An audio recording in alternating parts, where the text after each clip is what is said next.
Si nous désirons triompher de nos faiblesses, de nos lacunes, pour avoir la victoire, la vie chrétienne ne consiste pas à puiser dans la puissance de Christ pour m'aider à vivre, mais plutôt à laisser Christ lui-même vivre en moi. Non pas Christ me donnant la puissance pour être patient, mais permettre à Christ d'être patient en moi. Nous devrions toujours formuler cette prière: Seigneur, je te permets d'aimer à travers moi.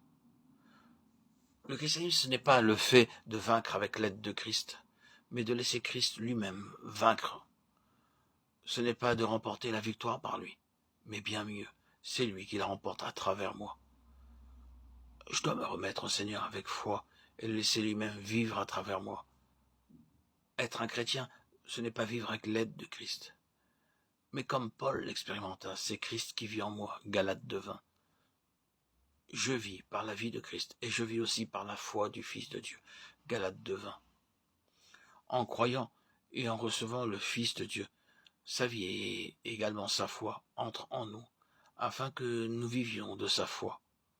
Christ est la victoire, Christ est la patience. Nous n'avons pas besoin de patience, de douceur ou d'amour. Notre grand besoin, c'est Christ. Il doit avoir la prééminence en toutes choses. Christ vit la patience, la douceur et l'amour à travers nous. Que méritons-nous si ce n'est la mort? Nous sommes des incapables, des inutiles. Lorsque Dieu créa Adam, il lui donna un commandement à observer. Dieu cependant n'agira pas en nous selon le modèle de l'ancienne création. Il nous placera sur le terrain de la croix pour agir en nous selon sa volonté. Nous ne devons pas seulement avoir la vision du Sauveur, mort à notre place au calvaire, mais bien plus. Il nous faut réaliser que ce même Sauveur vit désormais en nous et pour nous. Il a été fait de par Dieu, notre sagesse et notre justice. Ceci est un fait accompli dans le passé, afin que nous puissions être sauvés. Notre sanctification concerne le présent, en vue de mener une vie sainte. Notre rédemption parle du futur. Le but étant notre corps, devenu semblable au sien. Or, c'est par lui que vous êtes en Jésus-Christ, lequel de par Dieu a été fait pour nous sagesse et justice et sanctification et rédemption. 1 Corinthiens 1:30. Oui, vraiment, il a la prééminence en toutes choses.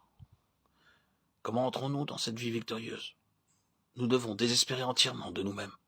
Nous avons besoin de nous connaître complètement. Le seul verdict que nous voyons pour nous est la mort. L'aboutissement de tout cela est la fin de toute vie par nous-mêmes. Notre fin est le commencement pour Dieu. Aussi longtemps que nous vivons en nous-mêmes, nous ne pouvons accepter la victoire de Christ. Il demeure déjà en nous, mais nous devons lui accorder sa place de gouverner. Il est indispensable également d'avoir une vie entièrement consacrée. Cette consécration doit être déterminée et précise. À moins de voir notre entière faiblesse et la complète faillite de toutes nos tentatives pour plaire au Seigneur, nous n'accepterons pas la croix.